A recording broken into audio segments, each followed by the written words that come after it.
Sudah ya Pak, jangan lama-lama. Aku sudah keluar. Takut juga ketahuan guru-guru yang lain. Aku berdiri di sini, di bawah naungan pohon mahoni tua yang akarnya sudah mulai merusak semen trotoar dekat gerbang sekolah. Mataku meratap lurus ke arah lapangan parkir yang mulai lengang. Namaku Evi. Aku adalah seorang guru, sosok yang seharusnya menjadi teladan, yang setiap pagi berdiri tegak menyambut murid-murid dengan senyum paling tulus. Namun, di balik seragam coklat yang kukenakan hari ini, ada detak jantung yang tidak beraturan setiap kali melihat mobil hitam itu masih terparkir di bawah pohon Kamboja. Mobil milik Pak Suparno, kepala sekolahku. Udara sore ini terasa sangat berat, seolah oksigen enggan masuk ke paru-paruku. Aku sering bertanya pada diri sendiri dalam keheningan ruang kelas yang kosong, sejak kapan benih rasa ini mulai tumbuh dan berakar begitu kuat? Mungkin semuanya dimulai sejak diskusi panjang di ruangannya tentang kurikulum baru yang tak kunjung usai. Atau mungkin sejak dia memberikan perhatian kecil yang tidak pernah lagi kuterima dari Totok, suamiku. Totok adalah pria yang baik, sangat baik bahkan. Tapi dia kaku seperti beton bangunan. Hidup kami selama 10 tahun terakhir hanya berputar di labirin rutinitas yang membosankan. Tagihan listrik yang membengkak, cicilan motor yang belum lunas, dan pertanyaan klise tentang menu makan malam. Bersama Suparno, aku merasa seperti kembali menjadi seorang wanita yang dipuja, bukan sekedar mesin pengurus rumah tangga yang serba bisa. Setiap sore seperti ini, aku sengaja melambatkan langkahku.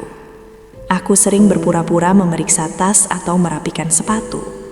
Padahal aku hanya menunggu saat-saat mobil hitam itu bergerak keluar dari area sekolah. Aku merindukan sebuah lambaian tangan kecil atau sekilas tatapan mata dari balik kaca spion yang gelap. Rasanya sangat berdosa, aku tahu itu. Setiap malam aku bersujud memohon ampun, namun setiap pagi aku kembali mencari wajahnya di antara kerumunan guru lainnya. Ini adalah candu yang merusak.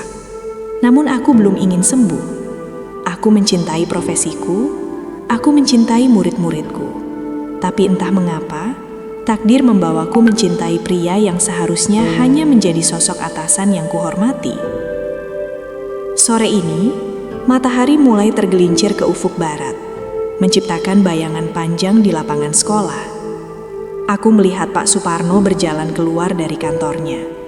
Langkahnya tegap, tangannya membawa tas kerja kulit yang nampak elegan. Dia berhenti sejenak, mengunci pintu kantor lalu menatap ke arah gerbang tempatku berdiri. Hatiku mencelos. Jarak kami mungkin 50 meter, tapi aku bisa merasakan aura kewibawaannya menyentuh kulitku. Dia tidak melambai, dia hanya menatapku selama beberapa detik. Namun dalam diamnya itu, aku mendengar ribuan kata cinta yang tidak boleh diucapkan. Aku menunduk, menatap debu di ujung sepatuku, mencoba menyembunyikan rona merah yang pasti sedang menjalar di pipiku. Mobil itu akhirnya mulai bergerak perlahan, membelah keheningan sore di halaman sekolah. Suara mesinnya halus, sehalus bisikan-bisikan pendek yang sering kami tukarkan di sela-sela rapat guru. Jantungku berpacu lebih kencang, sebuah simfoni kecemasan dan kerinduan yang beradu di dalam dada. Aku tetap bertahan di posisiku, bersandar pada tiang gerbang yang catnya sudah mulai mengelupas. Aku berpura-pura memeriksa ponsel, seolah ada pesan penting yang sedang kunantikan. Padahal layar itu kosong, hanya menampilkan foto profil keluargaku yang kini terasa seperti sebuah beban moral. Saat mobil hitam itu melintas tepat di depanku, kaca jendela diturunkan perlahan. Aroma khas kabin mobil yang bercampur dengan parfum maskulin milik Pak Suparno langsung menyeruak, memenuhi indera penciumanku. Wajahnya muncul, rapi dengan rambut yang sedikit memutih di bagian pelipis, menambah kesan bijaksana yang selalu aku kagumi. Dia tersenyum tipis, sebuah senyum yang hanya ia berikan padaku. Senyum yang berbeda dengan senyum formal yang ia berikan pada staf lainnya di sekolah ini. Belum pulang Bu Evi? Hari sudah mulai gelap. Tanyanya dengan nada suara bariton yang berat namun menenangkan. Suara itu adalah melodi yang selalu aku tunggu-tunggu sepanjang hari. Aku mendongak, mencoba mengatur nafas agar suaraku tidak terdengar gemetar. Sedikit lagi, Pak. Masih ingin menikmati angin sore. Lagi pula, saya masih menunggu jemputan. Jawabku berbohong dengan lancar. Sebuah kebohongan yang sudah menjadi kebiasaan. Totok tidak akan menjemputku. Dia pasti sedang tertidur pula setelah pulang kerja atau asyik dengan burung-burung peliharaannya di teras belakang. Aku selalu pulang naik angkutan umum atau ojek online, tapi aku lebih memilih berdiri di sini lebih lama hanya untuk percakapan singkat ini. Pak Suparno mengangguk pelan, matanya tidak beralih dari wajahku. Ada kilatan kerinduan di sana, sebuah emosi yang tertahan oleh batas-batas etika dan janji suci pernikahan kami masing-masing. Hati-hati di jalan, Evi, jangan terlalu lelah, ucapnya tanpa embel-embel ibu untuk sesaat. Panggilan itu terasa seperti sentuhan fisik yang membakar jiwaku. Lalu, kaca mobil dinaikkan kembali dan kendaraan itu perlahan menjauh, menghilang di tikungan jalan raya. Aku berdiri mematung, menatap jejak ban mobilnya di atas aspal yang masih terasa panas. Ada rasa hampa yang seketika menyerang saat mobil itu hilang dari pandangan. Aku menghirup sisa aroma parfumnya yang tertinggal di udara, mencoba menyimpannya rapat-rapat dalam memori. Sebuah bekal emosional sebelum aku harus pulang dan kembali memakai topeng sebagai istri yang setia bagi Totok. Perjalanan pulang di atas angkutan umum terasa jauh lebih lama dari biasanya. Pikiranku tertinggal di gerbang sekolah, tertinggal pada tatapan mata Pak Suparno yang teduh. Namun, saat kakiku melangkah masuk ke halaman rumahku sendiri, suasana hangat yang seharusnya kurasakan justru terasa mencekam. Aku menarik napas panjang, merapikan hijabku dan mencoba menghapus sisa-sisa senyum rahasia yang mungkin masih membekas di bibirku. Aku harus menjadi Evi yang lain sekarang. Evi yang rajin, Evi yang pendiam, Evi yang tidak memiliki rahasia besar di balik tas kerjanya. Suara pintu yang berderit saat kubuka menyambutku dengan aroma minyak kayu putih dan asap rokok yang tipis. Di ruang tengah, aku melihat Toto, suamiku, duduk di sofa depan televisi yang menyala tanpa penonton. Dia hanya mengenakan kaos singlet putih yang sudah mulai menguning di bagian kerah dan sarung yang motifnya sudah pudar. Dia menoleh sekilas. Matanya tampak lelah karena kelelahan, namun tidak ada kilatan minat di sana. "Sudah pulang, Vi?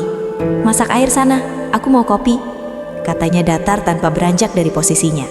Tidak ada tanya tentang bagaimana hariku di sekolah, tidak ada pujian tentang betapa rapinya aku hari ini. Bahkan dia tidak menyadari bahwa aku baru saja pulang terlambat 1 jam dari jadwal biasanya. Aku berjalan menuju dapur dengan langkah gontai. Sambil menyalakan kompor dan memotong beberapa siung bawang untuk makan malam, aku tidak bisa menahan diriku untuk tidak membandingkan. Kontras ini begitu menyakitkan. Di sekolah, aku adalah ibu Evi yang cerdas, yang pendapatnya selalu didengar oleh Pak Suparno, yang keberadaannya selalu dinanti. Di sana, aku merasa memiliki nilai lebih dari sekedar pengajar. Pak Suparno sering memuji caraku menangani murid-murid yang bermasalah. Dia memuji pemilihan kata dalam naskah pidatoku, dan terkadang dengan sangat halus dia memuji betapa serasinya warna kerudung yang kupakai dengan warna kulitku. Hal-hal sepele itu bagi Totok mungkin tidak berarti apa-apa, tapi bagiku itu adalah oase di tengah gurun emosional yang gersang. Sambil menunggu air mendidih, aku menatap pantulan diriku di kaca jendela dapur yang buram. Aku melihat seorang wanita yang tampak lelah namun matanya menyimpan api yang tersembunyi. Aku mencintai kenyamanan dan keamanan yang diberikan Toto sebagai seorang suami. Dia pria yang setia, dia tidak pernah kasar, dan dia selalu memberikan gajinya tepat waktu. Namun jiwaku meronta. Aku merasa seperti burung dalam sangkar emas yang lupa cara terbang. Dan Pak Suparno adalah langit luas yang menawarkan kebebasan sekaligus bahaya. Apakah aku jahat karena mendambakan pria lain saat suamiku ada di ruangan sebelah? Ataukah ini hanya cara seorang wanita untuk bertahan hidup dari kebosanan yang perlahan-lahan membunuh gairah hidupnya? Aku menuangkan air panas ke dalam cangkir, mengaduk kopinya dengan perlahan, seolah setiap putaran sendok itu adalah putaran takdir yang sedang mempermainkan perasaanku. Pagi ini sekolah terasa lebih riuh dari biasanya. Suara canda tawa siswa di koridor terdengar seperti latar musik yang jauh, karena fokusku sepenuhnya tertuju pada tumpukan buku tugas di hadapanku. Aku duduk di meja guru, di sudut ruangan yang cukup tenang. Namun, pikiranku tidak benar-benar ada pada jawaban-jawaban siswa tentang teori sosiologi. Pikiranku tertahan pada sebuah amplop coklat kecil yang terselip di dalam buku agenda kerjaku. Amplop itu tidak berisi uang, bukan pula dokumen resmi sekolah. Di dalamnya terdapat secari kertas dengan tulisan tangan yang sangat kukenali. Tulisan tangan Pak Suparno yang tegas namun miring ke kanan dengan rapi. Terima kasih untuk diskusi kemarin sore. Pemikiranmu selalu membuatku melihat dunia dengan cara yang berbeda. Tetaplah bersinar, Evi. Kalimat itu sangat sederhana, bahkan bisa dibilang profesional jika dibaca oleh orang lain. Namun bagiku, setiap hurufnya mengandung getaran yang sanggup meruntuhkan pertahananku. Aku menyentuh permukaan kertas itu dengan ujung jariku, membayangkan jemari Pak Suparno saat menulisnya. Ada kehangatan yang menjalar, sebuah bentuk apresiasi yang tidak pernah kudapatkan di rumah. Di rumah, apapun yang kulakukan dianggap sebagai kewajiban. Memasak adalah kewajiban, mencuci adalah kewajiban, bahkan menjadi pendengar bagi keluh kesah Toto adalah tugas yang tak boleh ditawar. Tapi di sini, bersama Suparno, setiap hal kecil yang kulakukan terasa seperti sebuah prestasi yang layak dirayakan. Tiba-tiba, suara langkah kaki terdengar mendekat ke mejaku. Aku dengan sigap menyelipkan kembali kertas itu ke dalam buku agendaku dan menutupnya rapat-rapat. Jantungku berdegup kencang, seolah-olah aku baru saja tertangkap basah melakukan kesalahan besar. Ternyata itu hanya Bu Sarah, rekan sesama guru yang ingin meminjam staples. Aku memberikan staples itu dengan tangan yang sedikit gemetar, berusaha sebisa mungkin untuk tetap terlihat normal. Setelah Bu Sarah pergi, aku menghela napas panjang. Betapa melelahkannya menyimpan rahasia ini. Aku merasa seperti seorang agen ganda yang harus menjaga dua identitas berbeda dalam satu tubuh. Aku kembali menatap pintu ruang kepala sekolah yang tertutup rapat di ujung koridor. Di balik pintu itu, ada pria yang membuatku merasa berharga. Namun aku juga sadar bahwa setiap langkah yang kuambil mendekat ke arahnya adalah langkah yang menjauhkanku dari kedamaian rumah tanggaku. Aku mencintai Totok dengan rasa sayang yang telah membeku menjadi kebiasaan. Tapi aku merindukan Suparno dengan gairah yang membara seperti api unggun di tengah malam yang dingin. Aku tahu, menyimpan perasaan ini di balik sampul buku tugas adalah hal yang berbahaya. Tapi untuk saat ini, inilah satu-satunya cara agar aku bisa terus bernafas di tengah sesaknya tuntutan hidup sebagai seorang istri dan seorang guru. Perpustakaan sekolah di jam istirahat kedua biasanya sangat sepi. Hanya ada beberapa siswa yang benar-benar berniat membaca atau mereka yang sekadar mencari ketenangan dari teriknya matahari di lapangan. Aku melangkah di antara rak-rak buku yang tinggi, mencari referensi tambahan untuk materi esok hari. Bau kertas lama dan debu halus yang menari di bawah sinar matahari yang menembus jendela memberikan suasana yang melankolis. Saat itulah, di sudut rak buku sejarah, aku melihatnya. Pak Suparno berdiri di sana, sedang menatap sebuah ensiklopedia tua. Langkahku terhenti. Aku ingin berbalik dan pergi sebelum dia menyadari keberadaanku, tapi kakiku seolah terpaku di lantai. Dia menoleh dan tersenyum, jenis senyum yang membuat waktu seakan berhenti berputar. "Ah, Bu Evi, kita bertemu lagi di tempat yang tenang ini," ucapnya lembut. Suaranya bergema pelan di antara jajaran buku, menciptakan suasana yang begitu intim. Aku mendekat dengan perlahan, mencoba menjaga jarak yang sopan meski hatiku ingin sekali berlari ke pelukannya. "Hanya sedang mencari inspirasi, Pak," jawabku pelan, nyaris berbisik. Kami berdiri berdampingan, pura-pura sibuk melihat deretan punggung buku, padahal kesadaran kami sepenuhnya tertuju pada keberadaan satu sama lain. Tangan Pak Suparno bergerak mengambil sebuah buku, dan secara tidak sengaja, jemarinya bersentuhan dengan tanganku yang sedang memegang rak. Sentuhan itu hanya berlangsung sepersekian detik, namun efeknya seperti sengatan listrik yang menjalar ke seluruh sarafku. Aku menarik tanganku dengan cepat, merasa bersalah sekaligus menginginkannya lagi. Dia tidak menjauh, justru menatapku dengan tatapan yang dalam, penuh dengan kesedihan yang tersembunyi. "Evi, terkadang aku merasa kita berada di waktu yang salah," bisiknya. Kalimat itu menghantamku lebih keras dari apapun. Aku tahu apa yang dia maksud. Kami berdua sama-sama terikat, sama-sama memiliki tanggung jawab pada orang lain yang menunggu kami di rumah. Aku menunduk, tidak berani menatap matanya yang begitu jujur. "Kita tidak bisa mengubah waktu, Pak," sahutku dengan suara yang parau. Di dalam ruang perpustakaan yang sunyi ini, pengakuan itu terasa begitu berat. Kami adalah dua orang yang saling menemukan di tengah jalan yang bercabang, namun tidak bisa berjalan bersama karena masing-masing sudah memilih jalannya sendiri bertahun-tahun yang lalu. Pak Suparno menghela napas panjang, lalu meletakkan kembali buku yang ia pegang. Dia berjalan pergi tanpa mengucapkan kata-kata lagi, meninggalkanku sendirian di antara buku-buku sejarah yang membeku. Aku menyentuh bekas sentuhannya di tanganku, menyadari bahwa pertemuan tak sengaja ini hanyalah pengingat pahit bahwa cinta ini, betapapun romantisnya, tetaplah sebuah cinta yang tak punya tempat untuk tumbuh secara nyata. Malam ini suasana di meja makan rumahku terasa lebih sunyi dari biasanya, meski suara denting sendok dan garpu beradu dengan piring keramik. Totok makan dengan lahap, matanya sesekali melirik ke arah berita di televisi. Di depannya, aku duduk hanya mengaduk-aduk nasi di piringku tanpa minat untuk menelannya. Pikiranku masih terjebak di perpustakaan sekolah tadi siang, pada sentuhan singkat dan kalimat perpisahan yang tak terucap dari Pak Suparno. Setiap kali aku menatap wajah suamiku, rasa bersalah itu muncul seperti duri yang tersangkut di tenggorokan. Totok adalah pria yang jujur.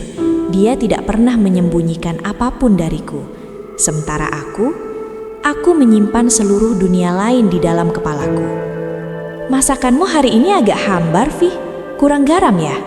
tanya Totok tiba-tiba tanpa menoleh padaku. Aku tersentak, mencoba kembali ke kenyataan. "Oh, maaf Mas, mungkin aku kurang fokus tadi saat memasak," jawabku sekenanya. Dia hanya bergumam, "Oh," lalu melanjutkan makannya. Tidak ada pertanyaan lebih lanjut, tidak ada keinginan untuk mengetahui mengapa istrinya bisa sampai tidak fokus. Baginya, aku adalah bagian dari perabotan rumah ini yang selalu ada dan berfungsi sebagaimana mestinya. Ketidakpeduliannya ini yang dulu kuanggap sebagai bentuk kepercayaan, kini terasa seperti pengabaian yang menyakitkan. Hal inilah yang mendorongku untuk mencari validasi dan kasih sayang di tempat lain. Aku membayangkan jika yang duduk di depanku saat ini adalah Pak Suparno. Dia pasti akan menyadari bahwa aku sedang bersedih hanya dari cara aku memegang sendok. Dia pasti akan bertanya tentang apa yang kupikirkan dan mendengarkan jawabanku dengan penuh perhatian. Perbandingan itu terus muncul di benakku, membuat perjamuan malam ini terasa semakin hambar dan menyesakan. Aku merasa seperti pengkhianat yang makan di meja yang sama dengan korbannya. Namun, apakah aku benar-benar bersalah jika aku hanya menginginkan seseorang yang bisa melihatku sebagai manusia, bukan hanya sebagai pelayan domestik? Setelah makan, Totok langsung beranjak ke depan TV lagi, meninggalkanku untuk membereskan piring-piring kotor sendirian. Sambil mencuci piring di bawah kucuran air mataku nyaris jatuh. Aku merindukan kasih sayang yang hangat, bukan sekedar keberadaan fisik yang dingin. Aku merindukan Suparno, tapi aku juga meratapi nasib pernikahanku dengan Totok yang telah kehilangan jiwanya. Malam ini aku akan kembali tidur di samping pria yang tidak mengenalku lagi, sambil memimpikan pria lain yang mengenalku terlalu dalam. Ini adalah siklus penderitaan yang aku buat sendiri, dan aku tidak tahu sampai kapan aku bisa bertahan sebelum semua rahasia ini meledak dan menghancurkan segala yang telah kubangun. Suasana di ruang guru pagi ini terasa berbeda. Tidak ada lagi tawa lepas saat membahas drama televisi semalam atau keluhan tentang tunjangan yang terlambat. Aku masuk dengan langkah yang kuusahakan sealami mungkin, namun kulit tengkukku meremang. Aku merasa seolah puluhan pasang mata sedang mengikuti setiap gerak-gerikku, meski saat aku menoleh, rekan-rekan guruku segera membuang muka dan pura-pura sibuk dengan laptop mereka. Namaku Evi seolah sedang menjadi bisikan yang tertinggal di udara. Sebuah melodi sumbang yang merusak harmoni sekolah. Aku duduk di kursiku, membuka buku catatan. Namun telingaku menangkap suara lirih dari meja di belakangku. Bu Ratna dan Bu Maria sedang berbicara dengan nada yang sangat rendah. Namun beberapa kata tertangkap jelas oleh indera pendengaranku. Kepala sekolah, terlalu dekat, dan tidak pantas. Jantungku serasa berhenti berdetak sesaat. Dunia di sekitarku seolah melambat. Apakah rahasia yang kusimpan rapat-rapat di balik sampul buku dan lipatan hijab ini mulai tercium? Apakah tatapan mataku dan Pak Suparno di koridor selama ini terlalu transparan bagi mereka yang jeli? Rasa panik mulai menjalar, membuat tanganku dingin dan perutku terasa mual. Aku mencoba meyakinkan diri bahwa itu hanya perasaanku saja, sebuah proyeksi dari rasa bersalah yang terus menghantuiku. Namun saat Pak Suparno berjalan melewati ruang guru dan tidak menyapaku sama sekali, bahkan tidak melirik ke arahku, aku tahu ada sesuatu yang salah. Dia pun merasakannya. Dia sedang mencoba melindungi kami dengan cara menjauh. Namun sikap dingin yang tiba-tiba itu justru terasa lebih menyakitkan daripada rumor itu sendiri. Aku merasa sendirian di tengah keramaian. Di sekolah aku dicurigai, sementara di rumah aku harus terus bersandiwara di depan Totok yang tidak tahu apa-apa. Sore harinya saat bel pulang berbunyi, aku tidak berani berdiri di gerbang seperti biasanya. Aku segera mengemasi barang-barangku dan berjalan menunduk menuju halte angkutan umum. Aku tidak ingin melihat mobil hitam itu. Aku tidak ingin melihat bayangan di kaca spion. Ada rasa takut yang luar biasa jika kehormatanku sebagai seorang guru akan hancur hanya karena perasaan yang tidak bisa kukendalikan ini. Namun di tengah ketakutan itu, ada bagian kecil dari hatiku yang menangis karena merindukan perhatiannya. Aku terjepit di antara harga diri dan keinginan hati, sebuah posisi yang sangat melelahkan bagi seorang wanita yang hanya ingin dicintai dengan layak. Malam ini, Totok memberikan kejutan yang seharusnya membuatku bahagia. Dia pulang membawa sebungkus martabak manis kesukaanku dan mengajakku duduk bersama di teras depan. Vi, sepertinya kamu akhir-akhir ini banyak pikiran. Apa pekerjaan di sekolah sedang berat? Tanyanya dengan nada yang jarang sekali kudengar seserius ini. Aku terdiam. Martabak di tanganku terasa tawar. Pertanyaan jujur dari Totok terasa seperti sembilu yang menyayat hati. Bagaimana mungkin aku menjelaskan bahwa beban pikiranku adalah tentang pria lain yang jabatannya adalah atasanku sendiri? Aku hanya tersenyum paksa, sebuah senyum yang kuyakin terlihat sangat rapuh. Hanya masalah akreditasi sekolah, Mas. Banyak dokumen yang harus disiapkan. Jawabku kembali menggunakan pekerjaan sebagai tameng kebohonganku. Totok mengangguk-angguk, lalu dia menggenggam tanganku. Tangannya kasar karena kerja keras. Sebuah tangan yang selama 10 tahun ini telah menafkahiku tanpa mengeluh. Untuk sesaat, aku merasa sangat kecil dan hina. Pria di depanku ini adalah suamiku. Pria yang berjanji di depan penghulu untuk menjagaku. Namun pikiranku justru berkelana ke ruang kepala sekolah yang harum kopi. Topeng yang kupakai selama ini mulai retak. Aku merasa tidak bisa lagi menatap mata Totok tanpa rasa ingin menangis dan mengakui segalanya. Namun aku juga tahu bahwa pengakuan itu akan menghancurkan segalanya. Karirku, rumah tanggaku, dan mungkin hidup Pak Suparno juga.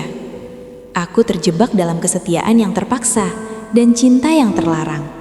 Di bawah sinar lampu teras yang temaram, aku melihat Totok bercerita tentang rencana perbaikan atap rumah kami. Dia sedang membangun masa depan bagi kami, sementara aku justru sedang meruntuhkan fondasi hubungan kami secara perlahan dari dalam. Setiap kata cinta yang diucapkan Totok malam ini terasa seperti beban yang menindih dadaku. Aku ingin sekali berteriak, melepaskan semua sesak ini, tapi aku hanya bisa diam membisu. Saat Totok masuk ke dalam untuk mengambil air minum, aku melihat ke langit malam yang gelap tanpa bintang. Aku bertanya pada Tuhan, mengapa rasa ini harus ada? Mengapa aku harus bertemu Pak Suparno di saat aku sudah memiliki Totok? Takdir terasa sangat kejam. Aku adalah guru yang mengajarkan tentang kejujuran, namun hidupku sendiri adalah rangkaian kebohongan yang tidak berujung. Aku menutup mata, mencoba mengusir bayangan wajah Suparno. Namun yang muncul justru kenangan saat kami berdiri berdampingan di perpustakaan.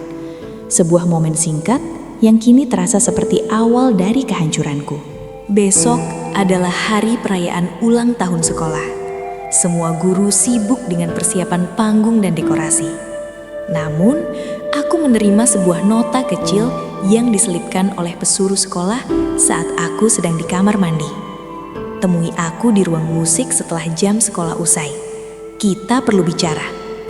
Pesan itu singkat, tanpa nama. Tapi aku tahu itu dari Pak Suparno. Jantungku berdebar antara takut dan lega. Akhirnya kami akan membicarakan desas-desus itu. Akhirnya aku akan tahu apa yang harus kulakukan dengan perasaan yang menyesakkan ini. Ruang musik terletak di bagian paling belakang sekolah, jauh dari keramaian persiapan acara. Saat aku masuk, ruangan itu remang-remang, hanya diterangi cahaya sore yang masuk melalui ventilasi kecil. Pak Suparno berdiri membelakangiku, menatap sebuah piano tua yang sudah lama tidak dipakai. Saat dia berbalik, aku melihat wajah yang sangat lelah. Tidak ada lagi wibawa yang biasanya terpancar kuat. Yang ada hanyalah seorang pria yang sedang berada di ujung batas kemampuannya. "Evi, rumor itu sudah sampai ke telinga pengawas sekolah," ucapnya dengan suara yang bergetar. Duniaku serasa runtuh. Pengawas sekolah? Itu artinya karir kami berdua sedang dipertaruhkan. "Apa yang harus kita lakukan, Pak?" tanyaku dengan suara yang nyaris hilang. Pak Suparno melangkah mendekat, dia berhenti tepat di depanku. Namun kali ini dia tidak menyentuhku. Ada jarak yang sengaja dia ciptakan, sebuah jarak yang terasa seperti tembok raksasa. "Aku tidak bisa membiarkanmu hancur, Evi. Kamu adalah guru yang hebat. Masa depanmu masih panjang. Aku telah memutuskan untuk meminta mutasi keluar kota bulan depan," katanya dengan mata yang berkaca-kaca. Keputusannya itu seperti petir di siang bolong. Dia akan pergi. Dia akan meninggalkanku sendirian di sekolah ini untuk menghadapi sisa-sisa rumor tersebut. Namun di sisi lain, aku tahu ini adalah satu-satunya cara untuk menyelamatkan kami berdua. "Apakah ini akhirnya?" tanyaku dengan air mata yang mulai mengalir. Dia hanya mengangguk pelan. "Ini adalah akhir yang paling aman bagi kita, Evi. Kamu kembalilah pada Totok. Perbaiki rumah tanggamu. Aku akan pergi membawa rasa ini bersamaku." Di ruang musik yang sunyi itu, kami berdiri dalam duka yang mendalam. Sebuah cinta yang bahkan belum sempat benar-benar mekar harus dipangkas secara paksa demi sebuah kata bernama kehormatan. Aku menyadari bahwa terkadang mencintai berarti harus merelakan, dan melepaskan adalah bentuk pengabdian tertinggi dari sebuah rasa yang tak seharusnya ada.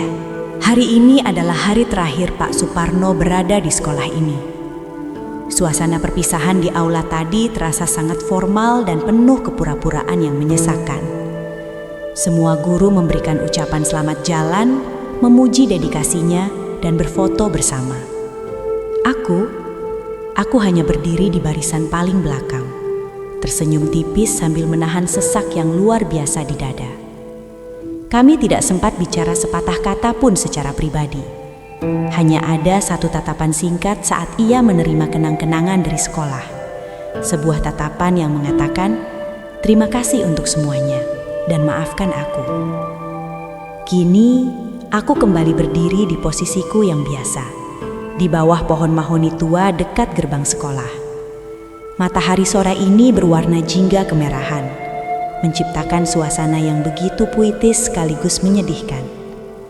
Aku melihat mobil hitam itu bergerak perlahan untuk terakhir kalinya dari area parkir. Jantungku tidak lagi berpacu karena gairah, melainkan karena rasa kehilangan yang amat sangat. Mobil itu berhenti tepat di depanku. Kaca jendela turun dan untuk terakhir kalinya, aku menghirup aroma parfum maskulin yang pernah menjadi candu bagiku. "Hiduplah dengan baik, Evi," ucapnya lirih. Tidak ada janji untuk bertemu lagi. Tidak ada permintaan untuk bertukar kabar. Kami berdua tahu bahwa memutus semua komunikasi adalah satu-satunya cara agar api ini benar-benar padam dan tidak membakar orang-orang di sekitar kami. Aku hanya mengangguk, mencoba tetap tegak meski kakiku terasa lemas. "Selamat jalan, Pak. Terima kasih telah membuatku merasa berharga," jawabku dengan suara yang tertahan. Kaca mobil dinaikkan dan perlahan mobil itu menjauh, membawa pergi separuh jiwaku yang pernah melayang tinggi di atas awan. Aku menatap mobil itu hingga hilang di telan keramaian jalan raya, menyadari bahwa mulai besok, sekolah ini akan terasa sangat asing bagiku. Aku menghela napas panjang, menghapus sisa air mata yang jatuh di pipiku, dan mulai melangkah menjauh dari gerbang. Di saku tasku, ponselku bergetar. Sebuah pesan dari Totok. "Vi, aku sudah belikan bahan untuk masak soto malam ini. Pulang hati-hati ya, aku tunggu di rumah." Pesan sederhana itu terasa seperti sebuah tangan yang menarikku kembali ke bumi. Aku sadar hidupku memang di sana, di rumah kecil dengan aroma kayu putih dan suara televisi yang bising. Perasaanku pada Pak Suparno akan kusimpan rapat di sebuah sudik hati yang paling gelap. Sebuah rahasia yang akan kubawa hingga masa tua nanti. Aku berjalan menuju halte angkutan umum dengan langkah yang lebih mantap. Aku masih seorang guru, dan aku masih seorang istri. Kisah ini mungkin tidak memiliki akhir yang bahagia seperti di novel romantis. Namun ini adalah akhir yang paling benar. Terkadang cinta tidak hadir untuk dimiliki, melainkan untuk mendewasakan kita. Aku belajar bahwa rasa yang salah bisa memberikan pelajaran yang benar tentang arti kesetiaan dan pengorbanan. Saat angkutan umum yang kunaiki melaju membelah kota, aku menatap keluar jendela, mengucapkan selamat tinggal pada Evi yang rapuh dan menyambut Evi yang baru, wanita yang akhirnya memilih untuk pulang ke rumah yang sebenarnya.